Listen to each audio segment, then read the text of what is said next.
I'm John, and this is my cohort. Yeah, okay. Yeah, okay. Welcome to Church Without Walls. Today we're doing something fun and exciting and somber, a little bit bittersweet. We're looking at the Gregorian Calendar and the death of my son, Peyton's brother, Carter, to see how that sparks wonder and is, I hate to use the word apologetic, is a platform that makes you go hmm. All right, this and more in just a moment.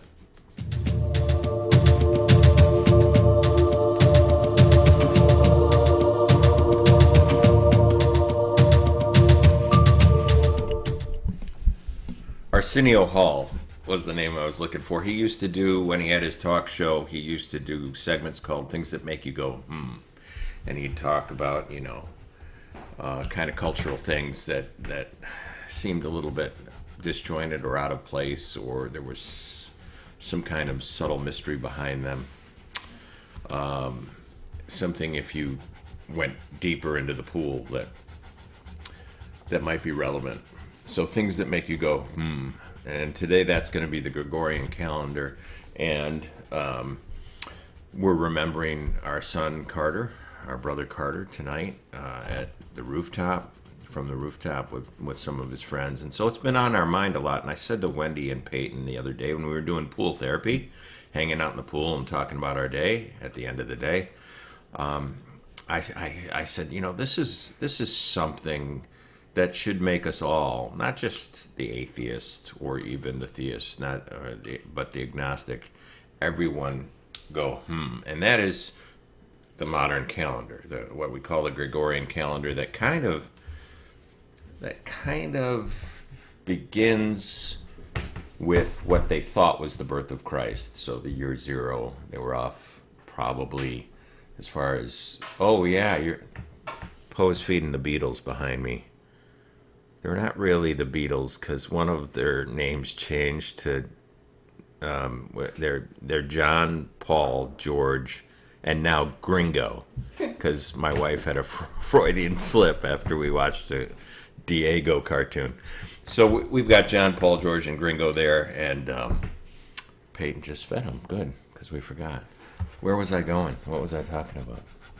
The calendar. So I remember my father used to say when he was preaching from the pulpit, and he wasn't a boastful person, but he kind of said it in an in-your-face kind of way, kind of a boastful way, that even the atheist, when he writes his checks, he signs the date, and it's a testimony or a testament to the birth of Christ. And this is, of course, true. I don't know how effective that is to share that in that manner with an atheist or an agnostic. But the Gregorian calendar is something now that a lot of Christians are fuzzy about this, and I'm not going to give much history about it. But they didn't start that calendar after Christ died, right? It wasn't in the 30s.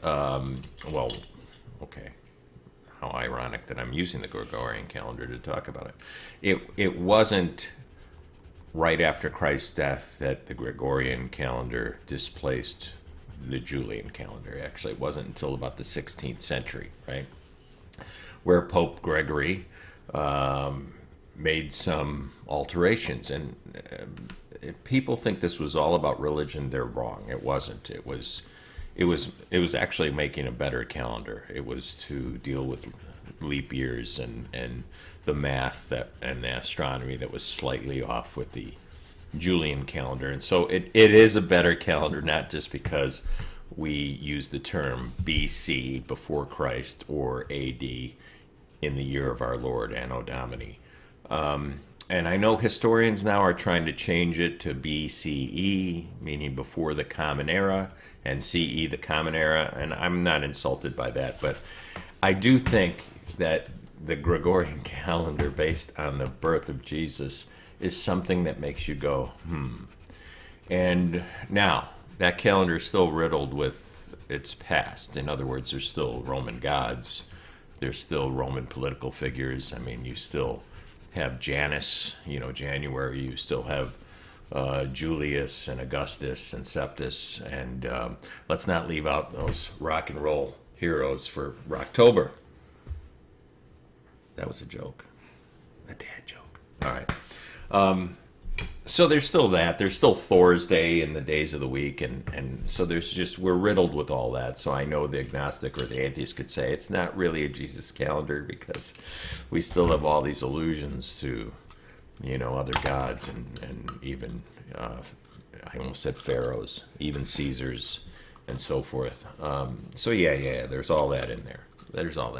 But it still makes you go, and it made me go, like, something it never has before, because really, when you've suffered a deep loss, now I've lost both my parents now, my mom, my dad, and I've lost my son. And when people ask me about that, because some people have lost a mother or father, and their loss is as deep as I feel the loss of my son, and they usually lost them in a sudden way, or at a very young age, and that affects them very deeply. With my parents, my dad lived into his 90s, my mom into her mid 80s. It wasn't a surprise for either one of them. I have a real peace over the loss of my parents that I don't have with the loss of my 20-year-old son. And so I'm talking not just about any loss, I'm talking about deep loss. When that loss is deeply felt, even the loss of a friendship can be this way, but deep loss changes you, it marks you. And you really tell time by it. I've been talking to my daughter, talking to my son, my wife. Nothing will ever alter the fact that we lost Carter last year, and so even future moments of joy will be tinged with a bit of bittersweetness, because Carter won't be there for Peyton when she graduates or when she gets married, and so that sense is felt, that loss is truly felt in every moment, and in even every passing day-to-day moment, not just in moments of joy, but in other moments when his friends are all graduating, and he would have graduated from college, and they're all going on and getting married and starting families. I mean, that sense of loss is felt. And so in a sense, when a family feels deep loss, as we do with the loss of our son, our brother, you almost tell time by that. I mean, there was a time when Carter was with us, and now there's a time when he's gone after Carter. So kind of with Carter and after Carter is our calendar. And it does change everything, and it is that massive of a change. And I was thinking, this only affects a small group of people. There'll only be a small group of people tonight From the Rooftop remembering my son, even though there'll be people around the country remembering him too. But it's only a small core of very close people whose calendars change from the loss of Carter. And I was thinking about that in the pool the other day, that there's maybe just a handful of us, maybe less than 10 or 12, who will be as affected as Wendy and I and Peyton and Connor to the loss of their brother and our son. It changes the calendar of a few people, and not to say that Carter's life was of little impact. It just he wasn't. He impacted those he knew, but not a lot of people knew him in the grand sense of things. I mean, he wasn't a celebrity like the recent loss of the drummer from the Foo Fighters. He wasn't Taylor. He wasn't something like that where the whole country feels the loss, like the loss of JFK or the loss of John Lennon, let's say, or something like that, where just the whole country stops breathing for a moment and reflects on that, and that's okay. But he was that to us. He was our JFK. He was our John Lennon, and in a sense, he was our Jesus in this way. Oh, Bell says amen. In the way that the loss of Carter has changed our calendar. Now, when you think about Jesus, Okay. Whether you think he's a legend, my atheist friends or agnostic friends who look at Jesus just as this grand legend, and it's hard for them to see Jesus through the forest of really ugly, petty, sometimes pitiful Christians who block access to really this marvelous person. And Christians have done this to themselves. They've oversold things, and so the humanity of Christ is obscured. His words are obscured because they made relationship with Christ based solely on praying a prayer to get out of hell free card as an insurance thing. If you don't say this prayer, you're going to burn in hell forever. If you do say this prayer, you're going to live in bliss forever. And that's what Jesus is reduced to, kind of like this. What do they call that bone that you get from a chicken that you pull apart, and whoever gets the most of it gets the wish? A wishbone? Wishbone. Fairly, You know what? explanatory, I'm gonna self-explanatory. cut to your work real quick because I keep forgetting about Peyton Cam. Look at how we could barely see what you're doing. It looks like you're doing a Batman coloring sheet. Yeah. Batman coloring sheet today. Oh wait, let me go to the big screen. Boom. There you go. So Peyton's doing a Just a bat. little Oh, bit of it. is that? Wait, behind him. Oh, for a second, you're gonna laugh at me. What? For a second, I thought I mixed up Batman and Spider-Man, and I What? thought that was Batman, and behind him was the Green Goblin. I thought, is that Green Goblin behind him? Which, by the way, sounds like a great crossover. Yeah. I mean, you go Batman and Green Goblin, I'm watching that. Yeah. I'm totally into that. Because let's Sounds face pretty it, good. Spider-Man villains kind of sucked, other than the Green Goblin. Mm-hmm. Okay, you're really distracting me now. Do you actually think that was helpful in any way? Very helpful. All right, what was I saying? So here, let's come back to what my daughter calls the Jesus calendar. The Gregorian calendar, it didn't come out of the tomb with Jesus like people think the New Testament did. It took over 1,000 years, right? I mean, 16th century, a millennia and a half until our calendar became the Jesus calendar. But think about that. Even that is something that is historically profound. That many years later. Now I know popes ruled the earth back in the 16th century there, and so it's still a fascinating thing that a carpenter. I was thinking the other day about the miracles of Jesus and some of the miracles of Jesus, and I really don't think we tell the stories well, because there's one in particular that I think Peter rolled his eyes, right? So you all know a lot of Jesus's followers were fishermen, right? And if you're familiar with any guys in the trades, and that was a trade, it wasn't like it wasn't like your grandpa or your husband who takes the weekend off to go fishing now with a bunch of poles and weird hats with crap sticking in them. This was a trade. This was like what you watch on A&E, right? These guys didn't use fish hooks. They used nets. This was how they made a living. This is how they provided for their families.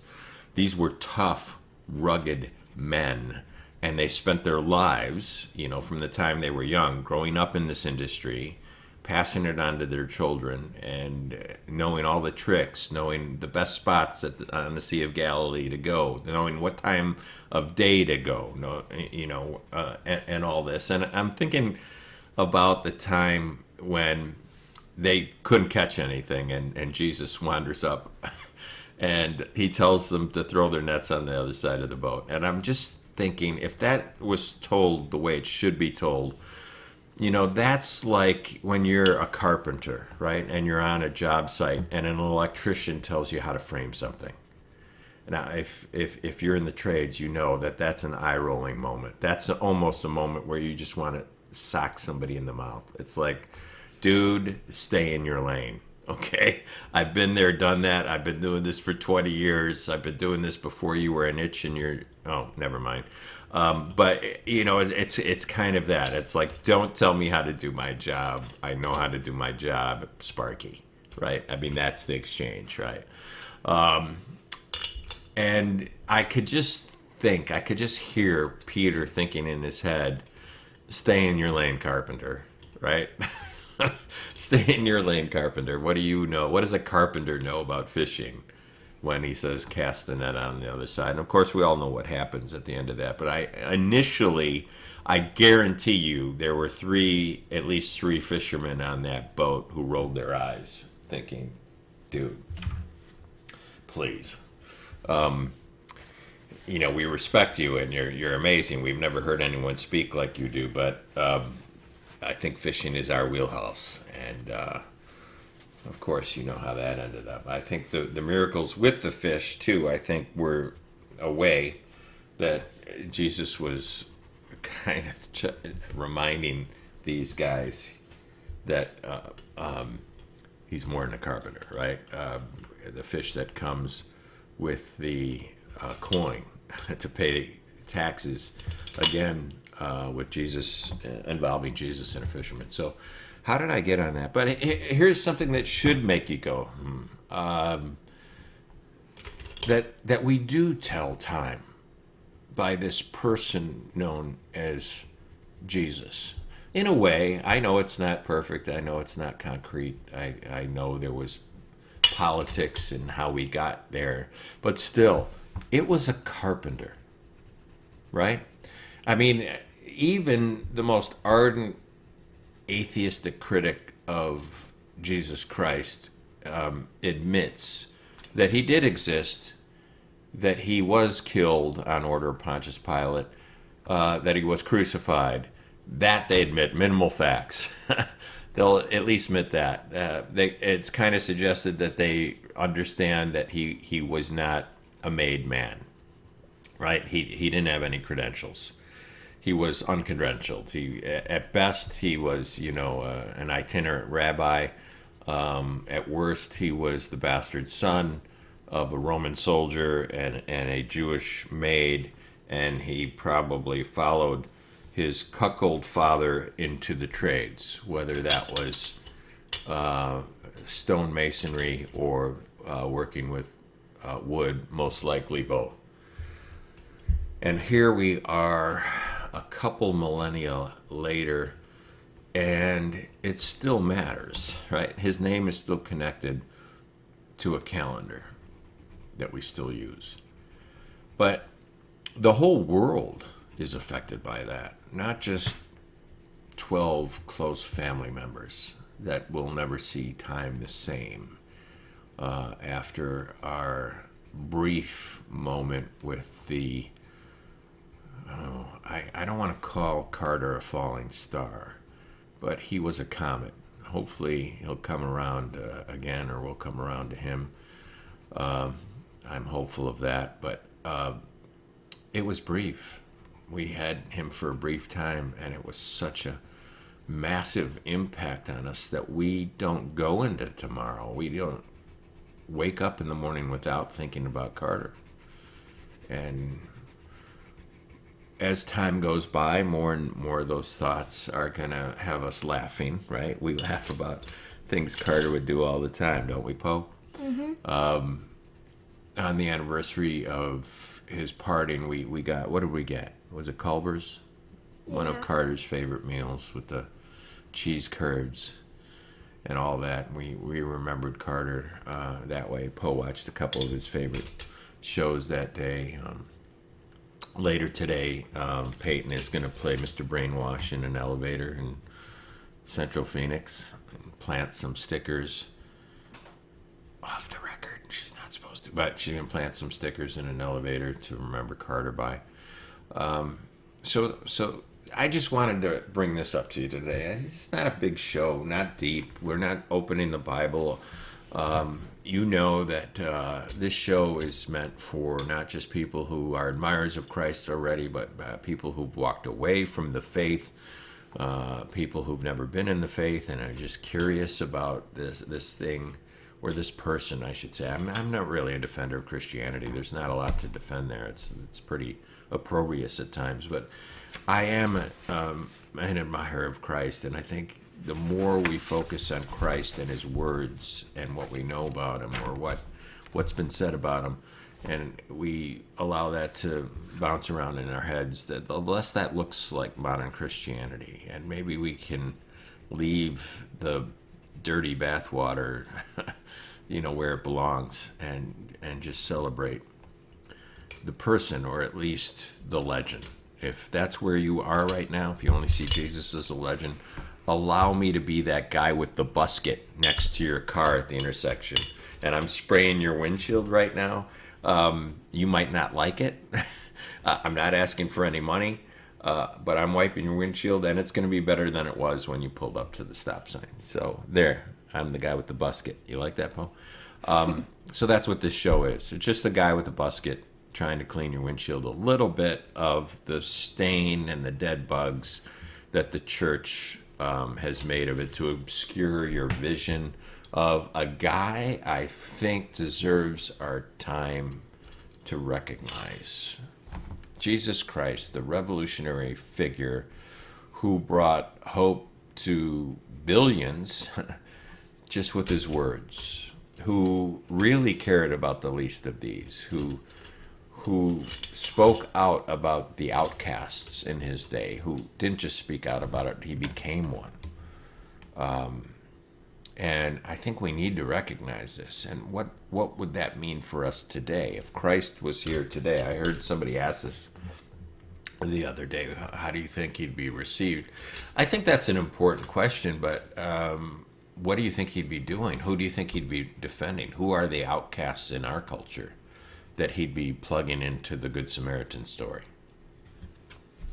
I would say in our world right now today, the Good Samaritan would not be the Good Samaritan, because no one knows about Samaria and the relationship with the Jews. It would probably be a transgender person who finds the beaten man on the side of the road. And that would really upset the church, that Jesus points out that both priest and pastor walk by too busy to tend the beaten man on the side of the road, but maybe a drag queen stopped and cared for the man. I don't say that to be as a hot take, or to be needlessly offensive, but I do say that to be controversial, because that's what Jesus did. These are the stories he told. You couldn't paint a worse picture in a Jewish mind than he did of the prodigal son. Somebody who basically lived with pigs, like the dirtiest animal in the Jewish mindset, right? The lowest. You couldn't get lower than that, than forsaking a father, wishing him dead, taking his wealth, blowing it on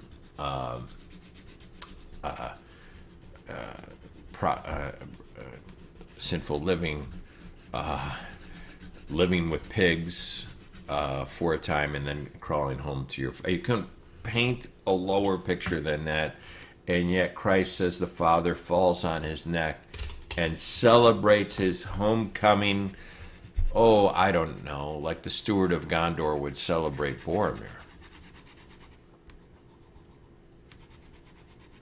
Like he was celebrating the return of a victorious son after winning a triumphant battle.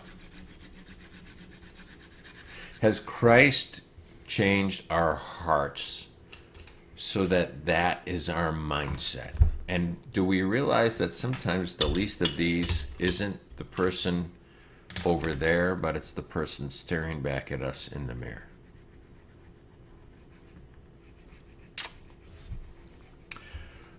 I know you said you needed me to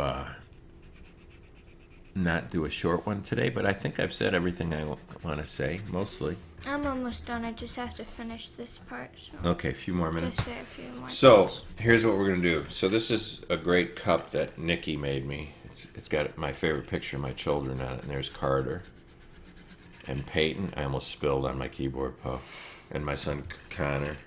And it says, love forever, Dad. So that's cool. So I'm taking a drink of that.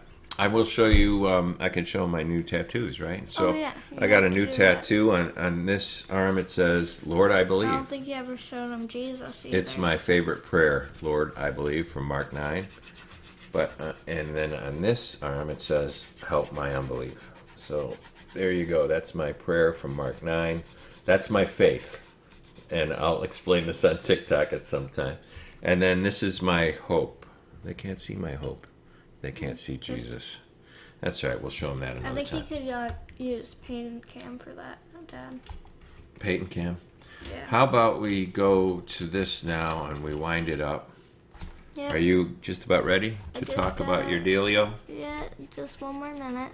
You're rushing me. One more minute. So folks, tonight the family's going to meet with some close friends of my son Carter. We're going to go from the rooftop and celebrate that comet that passed through our lives for 20 years. And it's going to be a joyous time of remembrance, and it's going to be a time where we need to see each other as Jesus said, as the revolutionary Christ once said, "Blessed are those who mourn, for they shall be comforted." So we're blessed not because we've suffered great loss, but because in the suffering of the great loss, we've had the company of great people who came to our side in love and comfort and grace and said, offered a shoulder. And so we're going to be meeting with the salt of the earth tonight, people who are close to us here in Phoenix, who rode to the sound of the guns when we needed them. And I know there's many who are in Illinois or, in other places that did so as well, that won't be there tonight just because of proximity and so forth and travel. But they'll be there with their heart and spirit. And we'll raise our glasses to you at sunset tonight in remembrance of Carter, that wonderful soul, compassionate young man. I'm done. I am done. Okay, let's go. So this is Peyton's drawing of what's that creature next to Batman? It looks like a gargoyle. What is that? Robin? Oh, you Robin. I hate Robin. Me too. I got to pray about my feelings about Robin, but I made okay. it a little better because on the Batarang I added a little blood. So You added some blood on the Batarang, and you kind of made him. He kind of looks like Teen Wolf because he's got a brown face and it looks like it's hair. Mm-hmm. No. Yeah. So Batman and Teen Wolf protecting Gotham City. I wonder if they drew that to make Robin look like a gargoyle, because look how he's sitting on the building. Yeah. And he kind of looks like a gargoyle. And after watching The Sandman last night, yeah. I don't like that because I like gargoyles now. I don't think Batman's... I haven't seen a depiction yet of Robin that's worthy of Batman. So maybe one day, maybe you'll write it. Maybe you'll write it so I'll actually like Robin. Well, we're planning on making our own comic eventually, so we might need a cool sidekick. Yeah, it won't be Robin, but No, I'll tell you this. Robin. When I saw Batman and Robin versus the Green Hornet and Kato, I wanted Batman to switch sidekicks. I wanted Batman and Kato. Yeah. Somebody should make Batman and Kato, because to be honest with you, Bruce Wayne was way cooler than the Green Hornet. He just was. Even though I did like the car in the Green Hornet. But Batman was cooler, and Kato was way cooler than all of them. I hate that. Kato could have kicked all of their butts, and that's what you get when you listen to Church Without Walls, folks. I think we're done here. Thanks for joining us. We'll see you next week. See ya.